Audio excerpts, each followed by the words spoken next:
Rússia e Ucrânia concordam em fazer cessar fogo em corredores humanitários. O objetivo é permitir a saída dos cidadãos de lugares que são alvos de bombardeios. Vladimir Putin diz que combates vão continuar até ele conseguir o que quer. Jogadora brasileira de futebol permanece na Ucrânia e diz que o melhor, por enquanto, é ficar onde está. Consumo de calmantes no Brasil aumentou por causa da pandemia. Balança comercial fecha o mês de fevereiro com saldo positivo de 4 bilhões de dólares. Colégios particulares brasileiros perderam 1 milhão de alunos. E no Dia Mundial das Doenças Raras, o presidente Jair Bolsonaro facilita o acesso de pacientes ao SUS. Agora no Jornal das 22.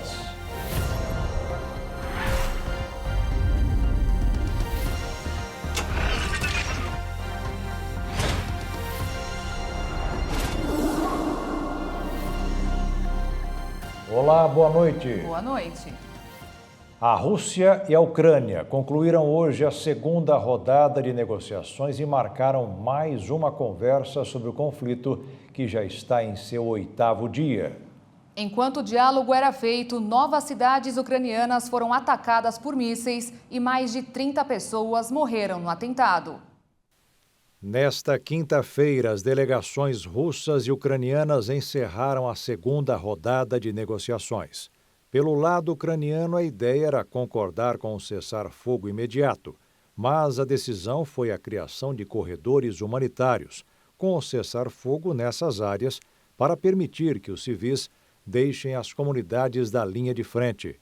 Segundo um porta-voz da delegação ucraniana, uma terceira rodada de diálogo será realizada na semana que vem. Mas durante a conversa entre as duas delegações, o avanço das tropas russas seguiram o planejamento em direção à capital ucraniana. Em seu trajeto, novas cidades se tornaram palco de destruições. Em Chernigov, no norte do país, um ataque aéreo de grandes proporções efetuado pelos russos atingiu um espaço residencial. De acordo com o governador da província, as equipes de resgate estão procurando possíveis vítimas no local. Outra cidade, também do norte, sofreu com ataques russos. Em Borodianka, que fica a 52 quilômetros da capital Kiev, há danos em edifícios, incêndios nas ruas e destruição de veículos militares. Enquanto sua força militar destrói diversas partes da Ucrânia, o presidente russo Vladimir Putin fez um discurso em rede nacional. De maneira breve, Putin reforçou que a operação no leste da Ucrânia ocorre como esperado pelo Kremlin. Ele também acusou novamente os nacionalistas ucranianos de usarem civis como escudo. Em contrapartida, o chefe de Estado ucraniano Volodymyr Zelensky disse que a única maneira de parar a guerra enquanto as negociações estão em andamento é que ele fale diretamente com Putin. Zelensky afirmou que, como presidente ucraniano, não tem direito a ter medo, mas que hoje só teme não ter mais o seu país. E finalizou com o seguinte questionamento, abre aspas, o que iremos dizer aos nossos filhos? Fecha aspas. E por pensar neles, famílias ucranianas continuam sua fuga do país atacado. O êxodo faz com que o número de pessoas refugiadas não pare de crescer. Segundo o Unicef, a invasão russa representa um risco iminente para cerca de 7 milhões e meio de crianças ucranianas. Já um relatório da ONU demonstrou que mais de 1 milhão de pessoas já deixaram a Ucrânia desde o começo da guerra, um número que poderá chegar a 10 milhões. E depois de um diálogo de 1h30 com o presidente russo Vladimir Putin, o presidente francês Emmanuel Macron anunciou que o pior ainda está por vir no conflito da Rússia com a Ucrânia. De acordo com Macron, Putin expressou a determinação em continuar a ofensiva e disse que tem condições de assumir o controle de todo o país. Macron alertou Putin que ele está cometendo um grande erro e que a responsabilidade pelo conflito recai inteiramente sobre o russo. Março Amarelo é mês de campanha para falar sobre a endometriose, uma doença que acomete a rotina de muitas mulheres. Pelo menos 8 milhões sofrem com um distúrbio que causa problemas no útero. Dores crônicas, desconforto e baixa qualidade de vida por conta de fortes cólicas menstruais. Rita conviveu com a endometriose e descreve sobre os incômodos e prejuízos que a doença pode causar. Foram medicações, DIU, injeções de hormônios, né? E, por fim, a cirurgia de esterectomia, que é retirada do útero. E assim, você melhora muito sua qualidade de vida depois que você trata a endometriose. Nesta clínica, 50% das pacientes chegam com queixa de dores provocadas por endometriose, que acomete, na maioria das vezes, mulheres na idade reprodutiva, na faixa dos 30 anos. Elas sofrem com o processo inflamatório provocado por células do endométrio, que, em vez de serem expelidas, migram no sentido oposto e caem nos ovários ou na cavidade abdominal. Imagina um processo inflamatório intenso que a endometriose traz, além da dor, de diminuir as relações, né, que já dificulta para engravidar. Além disso, ele infiltra a trompa, altera esse meio ambiente aqui dentro, tá? A qualidade do óvulo fica ruim desde a ovulação, desde quando vem para cá. Diminui a motilidade do espermatozoide para chegar até aqui. Então, compromete. E muitas vezes a fertilização, e se a trompa está muito distorcida anatomicamente, esse ovo para aqui. Uma das grandes causas de gravidez ectópica ou tubária é a endometriose. Endometriose é considerada problema de saúde pública. A estimativa é que cerca de 7 milhões de mulheres brasileiras convivem com este diagnóstico. Por isso, a campanha Março Amarelo é para sensibilizar para que as pacientes busquem assistência médica para amenizar este sofrimento. Além das fortes cólicas, que seriam um dos principais sintomas, outro fator que a endometriose causa é a infertilidade. É o caso de Kelly. As dores só pararam após uma cirurgia de videolaparoscopia.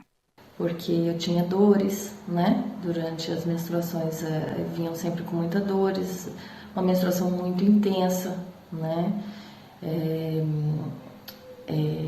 Às vezes eu já cheguei a ficar um ano sem ter períodos, então interfere muito na nossa vida. A doença não tem cura, mas existe tratamento para se livrar das dores e até mesmo realizar o sonho da maternidade. A gente costuma falar que o útero da mulher que tem endometriose, ele é irritado.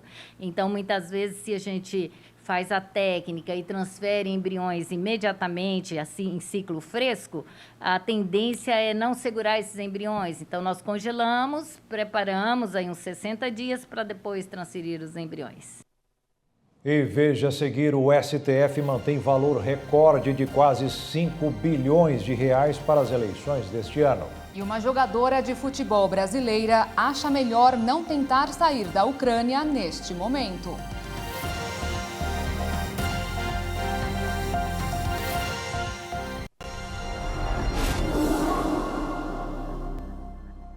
Enquanto muitos jogadores brasileiros fogem da Ucrânia e chegam ao Brasil, uma jogadora de futebol permanece no país em guerra. A piauiense Kedma Larissa, de 20 anos, está bem no meio do conflito e aguarda por ajuda para poder retornar ao Brasil. Por enquanto, acha melhor ficar onde está.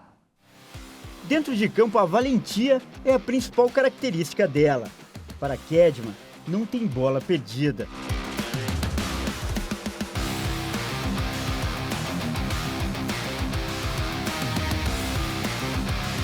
E essa vontade de vencer levou a piauiense de 20 anos longe.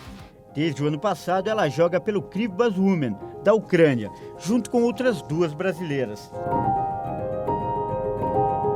Mas o sonho de jogar no exterior virou pesadelo com o início da guerra entre a Rússia e a Ucrânia.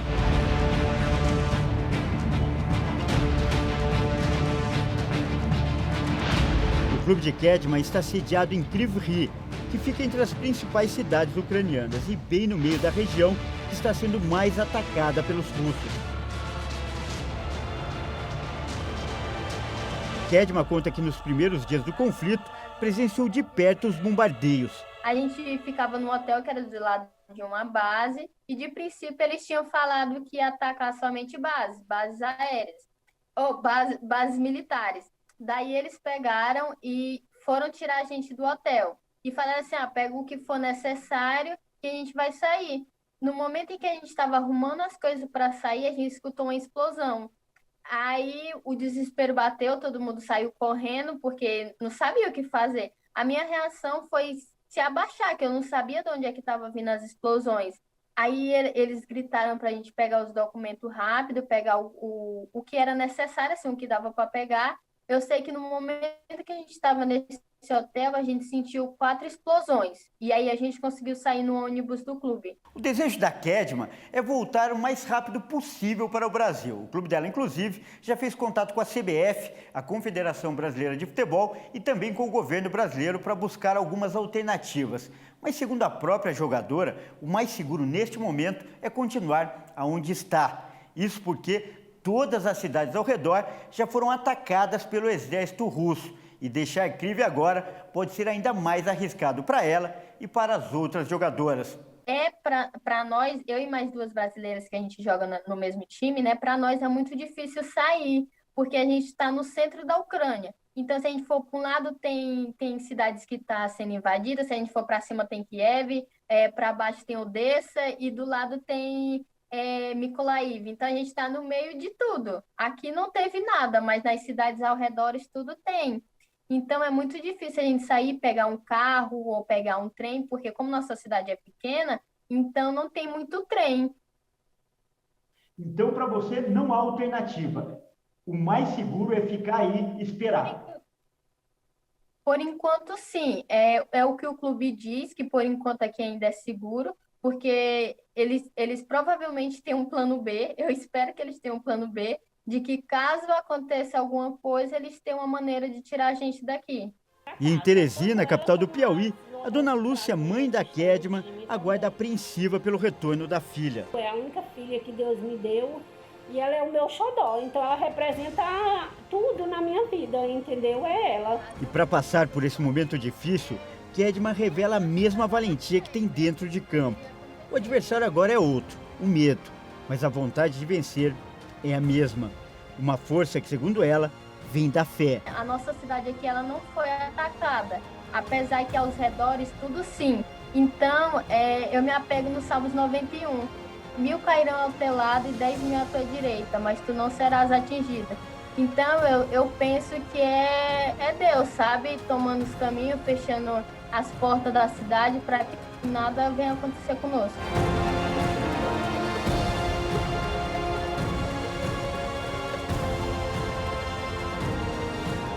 O presidente Jair Bolsonaro e o primeiro-ministro do Reino Unido, Boris Johnson, conversaram por telefone hoje à tarde e concordaram em pedir um cessar-fogo urgente na Ucrânia para que a paz prevaleça na região. Em sua live agora à noite, o presidente brasileiro pediu que a solução do conflito seja obtida através do diálogo. E veja a seguir, o Comitê Paralímpico Internacional volta atrás e impede a Rússia de participar dos Jogos da China. E ainda, a balança comercial do Brasil fechou o mês de fevereiro com um saldo positivo de 4 bilhões de dólares.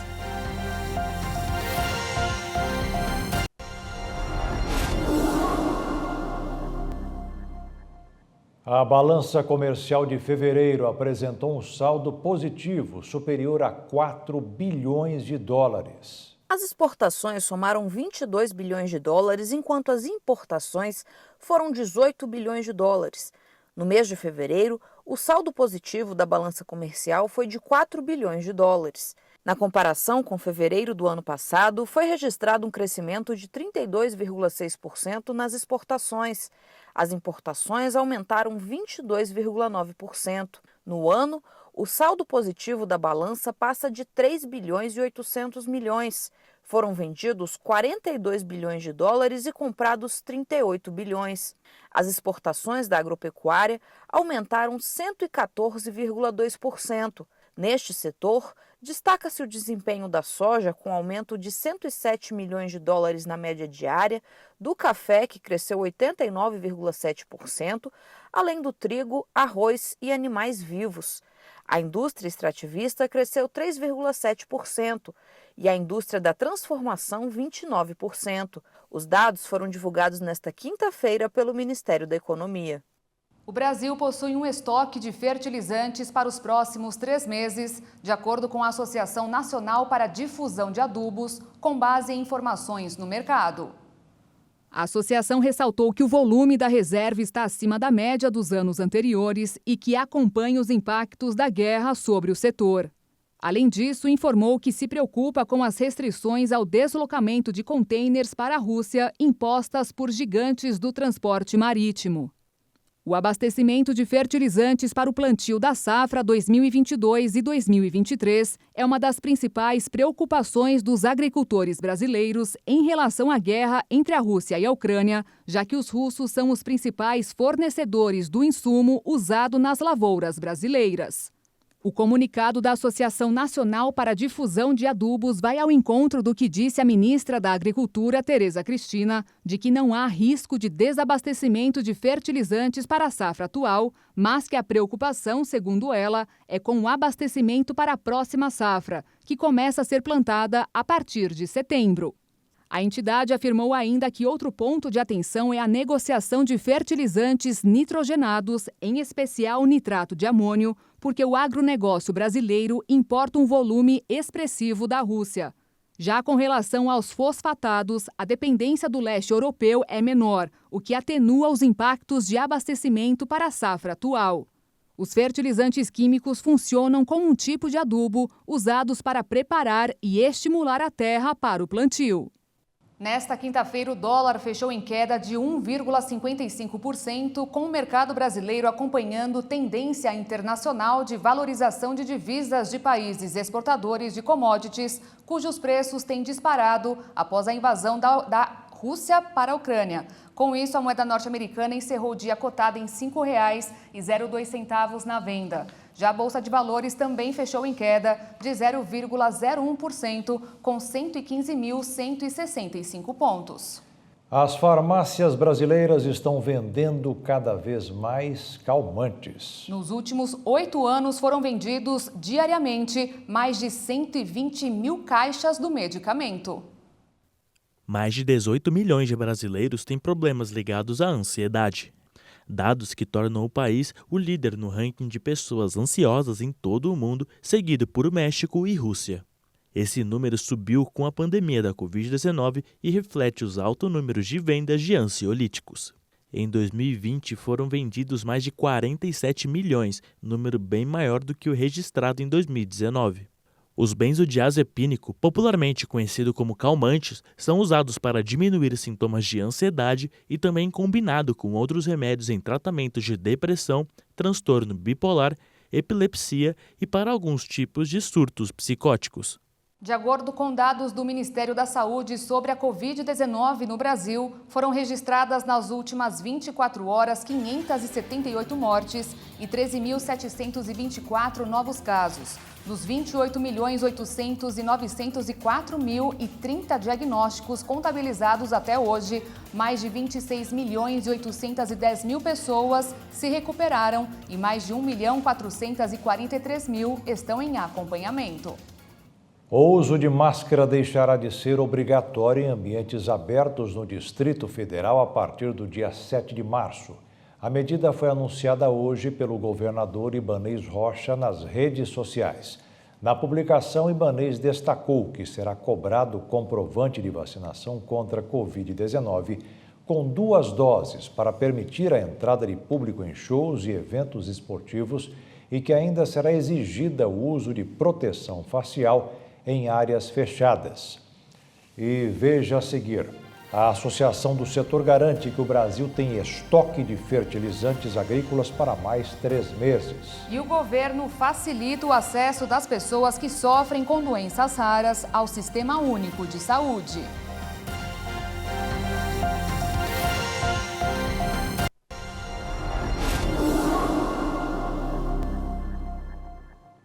O governo federal realizou hoje uma cerimônia no Dia Mundial das Doenças Raras e lançou um documento que facilitará no atendimento desses pacientes no Sistema Único de Saúde. Existem 8.000 doenças raras no mundo, o que inclui autismo, tireoide autoimune e esclerose múltipla. A Caderneta do Raro é um documento único lançado pelo Ministério da Saúde que reúne todos os dados sobre os atendimentos das pessoas com doenças raras no Brasil. O Ministério da Saúde estima que 13 milhões de pessoas têm doenças raras no Brasil. A Caderneta do Raro, lançada nesta quinta-feira, deve acompanhar o paciente em todo tipo de atendimento de saúde e assistência social. Os profissionais vão registrar as informações, facilitando a interação do acompanhamento multidisciplinar, conforme cada caso. O documento também traz informações sobre o diagnóstico e tratamento disponibilizado pelo SUS. Pessoas com doenças raras, elas apresentam necessidades assistenciais diversas e que demandam cuidados contínuos de equipes multiprofissionais em todos os níveis de atenção à saúde, além do apoio familiar, tão importante. Nesse sentido, o Ministério da Saúde tem trabalhado para fortalecer a interação da atenção primária com a atenção especializada à saúde em todas as oportunidades de melhorias no desenvolvimento de políticas públicas e na sustentabilidade do Sistema Único de Saúde. Nós já conseguimos, com o apoio do Congresso Nacional, por exemplo, mudar a legislação, ampliando o diagnóstico das doenças raras através do exame do pezinho. E assim vamos avançar com a sustentabilidade do Sistema Único de Saúde, através de medidas novas, como o compartilhamento de risco com a indústria, para que as medicações órfãs sejam providas dentro de um ambiente de sustentabilidade do Sistema Único de Saúde. Além disso, a caderneta mostra direitos e deveres das pessoas com doenças raras e também informações como alimentação saudável, vacinas e marcos de desenvolvimento. O documento foi lançado em uma cerimônia realizada nesta quinta-feira no Palácio do Planalto, na presença do presidente Jair Bolsonaro e da primeira-dama Michele Bolsonaro. Também estavam presentes pacientes de doenças raras, entre eles o general do Exército Eduardo Vilas Boas, que possui uma doença rara degenerativa, a esclerose muscular amiotrófica. Bolsonaro lembrou de reuniões onde esteve com o general, contou histórias e destacou a relevância e a força de Vilas Boas. E quis, nessa estrada da vida, que ele enfrentasse um grande obstáculo. Confesso, não esperava que ele fosse um homem tão forte como são os senhores aqui, nesse dia, nesse evento daqueles portadores de doenças raras. Nesta quinta-feira, também foi implementada a linha de cuidados para as pessoas com condições raras, com o objetivo de ordenar o fluxo assistencial, integrar e articular todos os atendimentos do Sistema Único de Saúde. Com isso, será possível acompanhar a entrada da pessoa com doença rara no sistema de saúde, prestar orientação e atender às necessidades individuais. O Supremo Tribunal Federal decidiu hoje, por 9-2, manter em 4 bilhões e 900 milhões de reais o chamado Fundo Eleitoral, verba que será utilizada pelos partidos políticos para financiar campanhas nas eleições deste ano. A ação analisada pelo Supremo foi proposta pelo Partido Novo e questiona o aumento do fundo, aprovado pelo Congresso e sancionado pelo presidente Jair Bolsonaro. O partido pede que o STF determine que o fundo volte a ter o orçamento inicial proposto pelo governo de 2 bilhões e 100 milhões de reais. Golpe do Pix, do Marketplace, da fruta. A cada dia, novos golpes fazem inúmeras vítimas no Brasil. Saiba como se proteger contra eles na reportagem da Maria Clara Leite. Até o Neymar caiu. Recentemente, o jogador teve uma de suas contas bancárias invadida e roubada. O Pix indevido de aproximadamente R$200 mil foi feito por um funcionário terceirizado do próprio banco. Então, nesse caso, o golpe foi aplicado contra a instituição financeira. Até porque o atleta já até foi ressarcido. Os bancos são as maiores vítimas dos hackers. O Neymar é um cliente, outras pessoas são clientes, e aí qualquer pessoa que seja mal intencionada, que tenha acesso aos mecanismos que o banco não consegue controlar, essas pessoas vão nos furtar, vão cometer crime. Seja contra os bancos ou pessoas físicas, a verdade é que a cada dia os criminosos criam novos métodos para roubar por meio do Pix. Pedem transferências naquele famoso golpe do falso sequestro, simulam vendas de produtos usados por redes sociais com pagamento via Pix, se passam por funcionários de instituições bancárias e até por familiares e amigos, clonando o WhatsApp.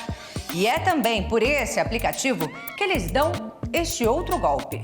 Na mensagem, o estelionatário diz que quem fizer um Pix num determinado valor receberá de volta uma quantia quase 10 vezes maior do que a depositada. O Pix é um instrumento que facilita as transações bancárias, as transações entre as pessoas. É uma novidade que facilitou muito a vida das pessoas. Agora, como facilita a nossa vida, também facilita o interesse do criminoso. O Banco Central já se posicionou, restringindo inclusive os valores que podem ser movimentados. Cada cliente pode fazê-lo da mesma forma, restringir ainda mais os movimentos diários para ter uma maior segurança. Foi essa a maneira encontrada para aumentar a segurança contra os sequestros relâmpago, que entre janeiro e julho do ano passado cresceram quase 40% no estado de São Paulo. Todos esses golpes presenciais dependem da nossa segurança, da nossa observação, são dicas de segurança. Observe por onde você anda, horários noturnos, e sempre busque ter uma companhia, para dificultar a ação do criminoso, porque o criminoso não quer a pessoa, ele quer os bens que a pessoa pode favorecer. O especialista alerta que é preciso ter muita atenção também às compras feitas pela internet. Esta mulher, que prefere não se identificar, comprou um celular após ver este anúncio em uma rede social. Ele nunca entregou, assim como ele faz com todas as outras vítimas. O pagamento foi feito por meio de uma plataforma que ela estava acostumada a usar para esse tipo de negociação. Por isso, acreditava que por essa intermediadora, caso não recebesse o produto, o valor seria devolvido. Mas não foi o que aconteceu. Segundo a vítima, o homem recebeu dinheiro e depois explicou de onde viria o produto. Ele fala, é contrabando, meu fornecedor é um árabe que não fala português e a mercadoria dele está apreendida, espera aí que eu já vou te... Ele fica te colocando em banho-maria, assim. A mulher denunciou o caso à polícia, mas disse que é uma entre tantas que preferem se calar. Tem gente que não faz BO porque tem medo. Eu tenho contato com uma pessoa que não faz BO porque tem medo, porque tem filho.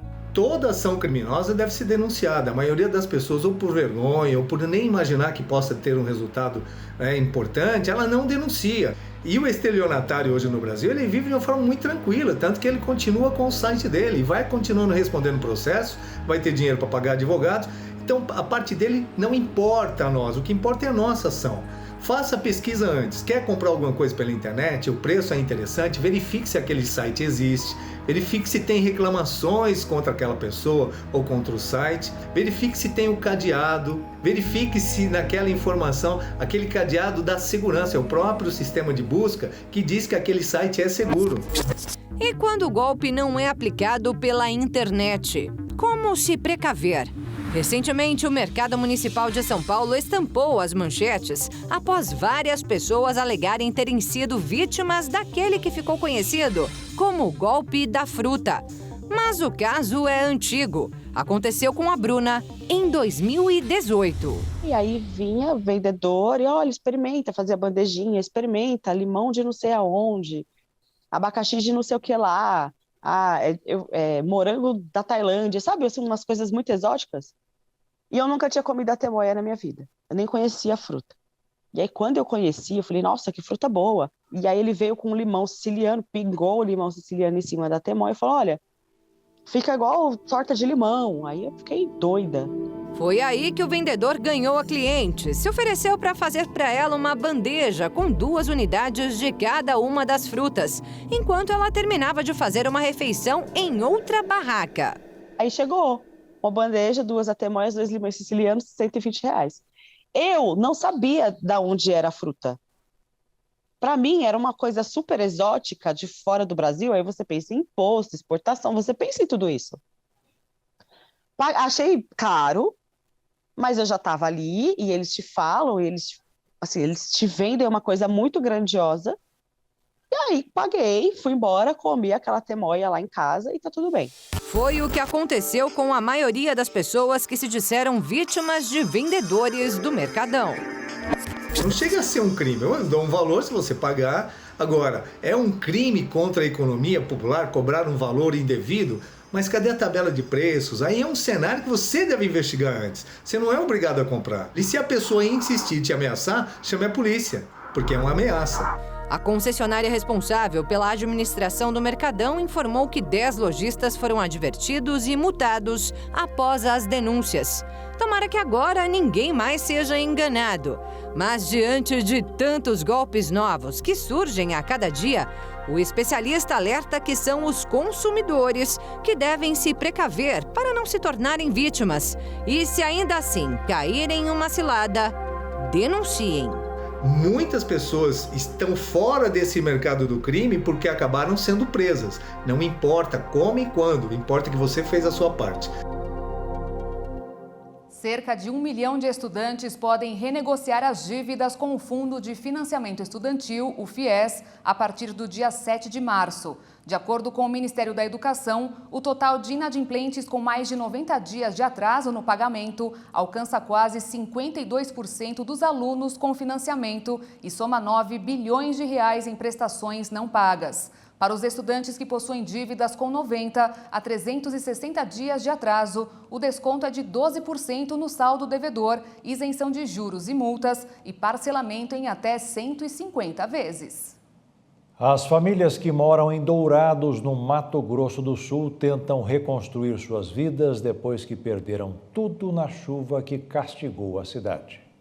O temporal da última terça-feira, que derrubou centenas de árvores em Dourados e deixou vários bairros sem energia, ainda é motivo de tristeza e preocupação, principalmente para as famílias que perderam quase tudo.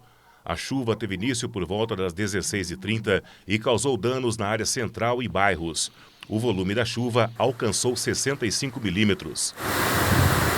Edson é agricultor. Está iniciando sua atividade em Dourados há pouco tempo e viu de uma hora para outra uma verdadeira cena de horror quando a cozinha da sua casa simplesmente foi desabando. Morador no Parque das Nações Segundo Plano, ele relata as imagens que ainda estão vivas na sua cabeça. O drama foi intenso porque nós passamos bastante medo aqui com a ventania, porque de repente começou a arrancar as telhas, tudo, né? Quebrar tudo. E nesse intervalo dessa ventania, nós pensamos que ia arrancar a telha da casa também. E aí nós ficamos preocupados, porque se arrancasse a telha da casa, de onde nós estávamos abrigados, aí seria mais complicado. Mas felizmente arrancou só, ou infelizmente, né, arrancou só a cozinha. Até estou com medo de montar a casa de vegetação aí e uma ventania dessa poder prejudicar alguma coisa. Não machucou ninguém, né? Não aconteceu nada de grave com ninguém. Isso que foi a coisa boa disso, foi que não aconteceu nada com a gente. Só molhou tudo, molhou nossos material de consumo. A Defesa Civil recebeu inúmeras solicitações e continua atendendo a população. Seu Edson aguarda essa ajuda, que será muito bem-vinda. A Defesa Civil já entrou em contato com a gente, falou que vai tentar ajudar a gente em algum material para a gente recuperar a cozinha, né? Que vão precisar de 2 dúzias de telha, vão precisar de uns caibros. E eles dizem para mim que eles estão tentando conseguir esse material para ajudar. Já no bairro Santa Felicidade, Andréia não teve nem tempo de pensar no que fazer. A família que mora em casa emprestada perdeu praticamente tudo e, como a filha pequena, Bianca, de apenas 7 anos, se emociona ao lembrar do que passou. Foi uma situação de terror, né? Porque o vento veio, quase levou tudo. E o pouco que a gente tinha, a gente quase perdeu, né? A minha filha tem vontade de dormir sozinha, mas não consegue porque nós não temos condição de comprar cama, de comprar as coisas. Perdemos tudo, até alimento. Nós estamos sem nada. Aqui é um rapaz, deu para nós morar, né? Porque ele alugou outra casa dele, deu para nós morar, mas ele está pretendendo voltar para cá. Aí nós vai ter o nosso cantinho para nós poder sair, né? Entregar. E nós temos o terreno, mas falta os materiais, falta as coisas, né? Para nós poder construir lá. Andréia faz um apelo à população para que possa recomeçar e possa dar um lar para sua família. Eu queria pedir, né? Porque tá feia a coisa, né? Tá muito triste. E eu tenho fé em Deus que Deus vai tocar no coração de vocês e vai abençoar cada um grandemente. Alimento, roupa, né? Calçado para minha filha. Tem 7 anos, uma cama, né? Se Deus abençoar, um colchão para ela poder dormir também. A nossa cama também tá só nas molas, ela é box, mas tá só nas molas. O conflito na Ucrânia afeta as famílias e até a economia do Mato Grosso do Sul.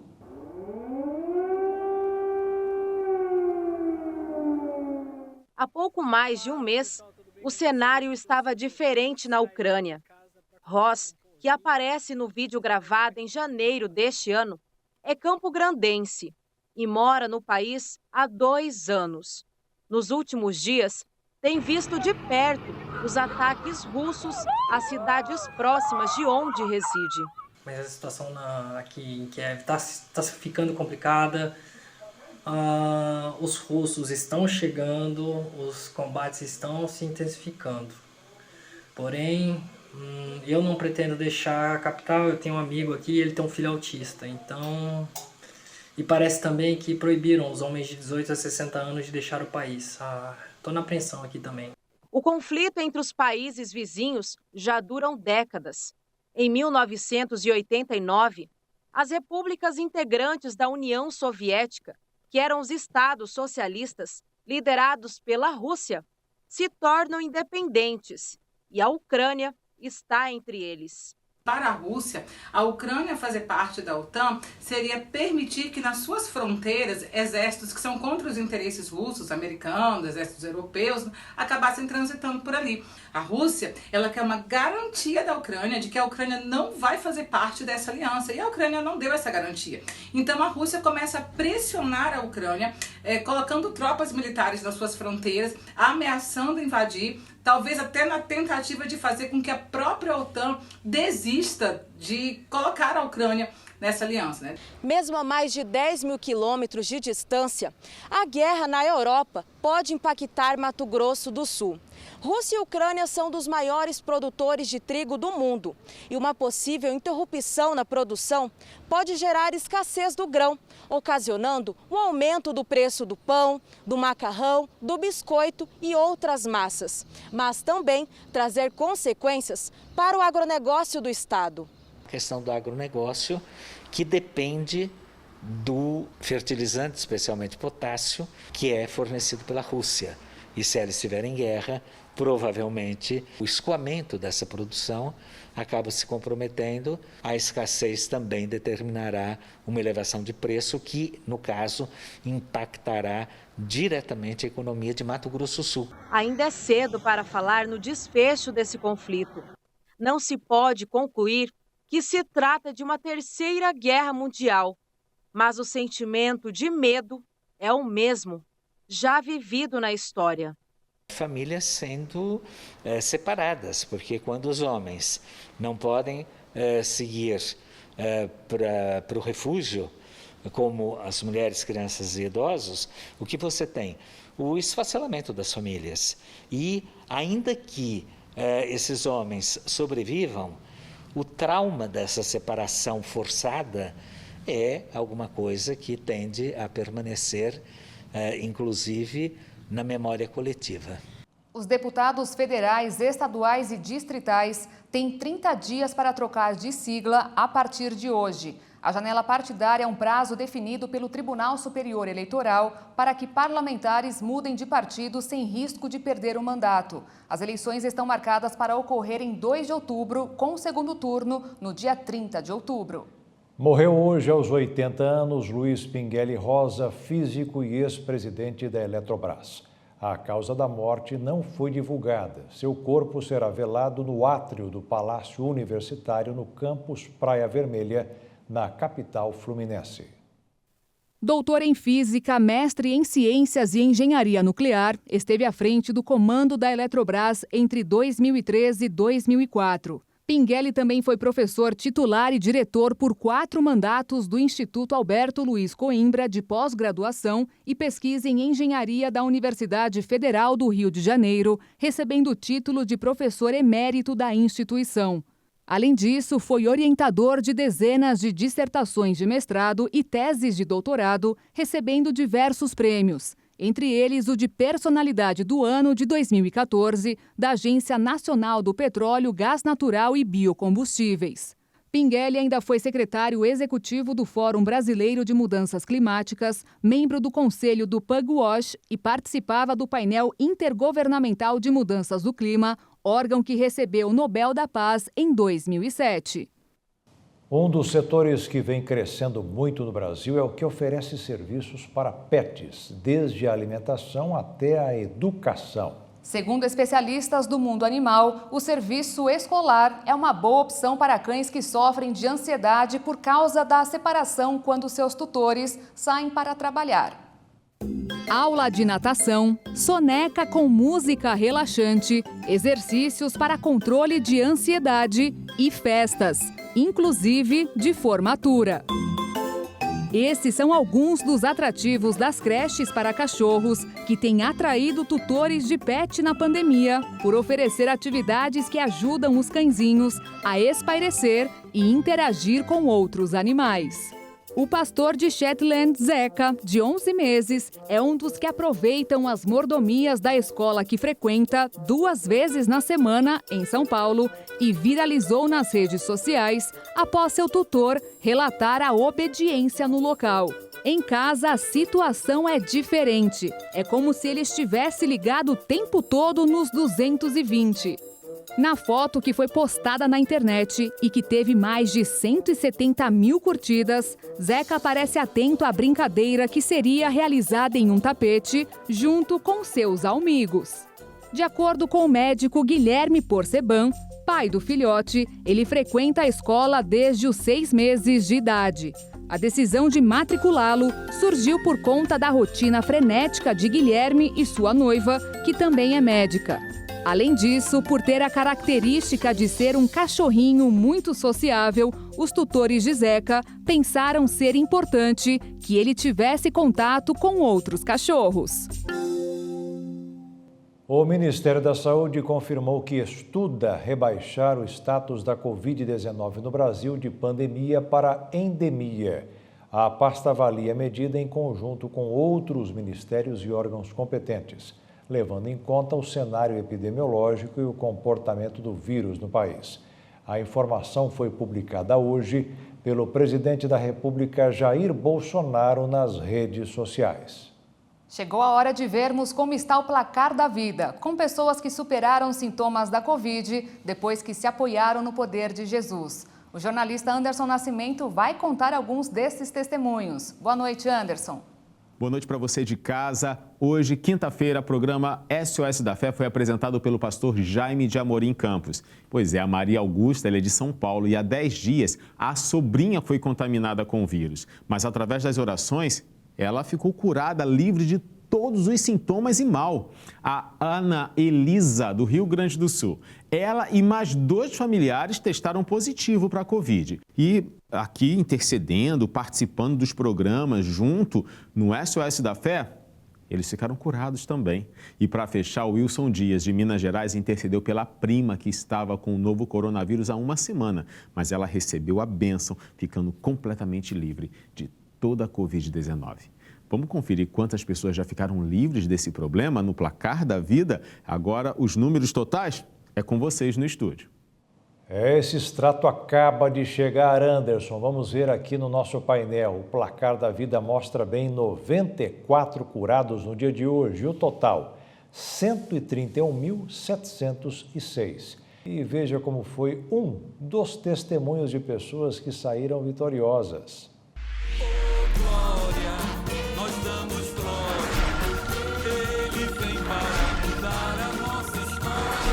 Aí, com aquela dor de estômago, que a gastrite estava atacada, tudo estava atacado. Aí eu fiquei pensando, fiquei ouvindo a palavra, tudo tal. A gastrite foi tudo, a dor foi tudo embora. E agora eu estava com uma dor aqui, nessa região, e aí, quando eu sentava, doía, formigava, tudo. Agora... Sumiu. Então vai que você está curado em nome de Jesus. Oh, glória, nós damos glória, Ele vem para mudar a nossa história. E o Jornal das 22 termina aqui. Obrigada pela sua companhia, um ótimo fim de noite para você e até amanhã. Uma boa noite e fique na paz. Tchau.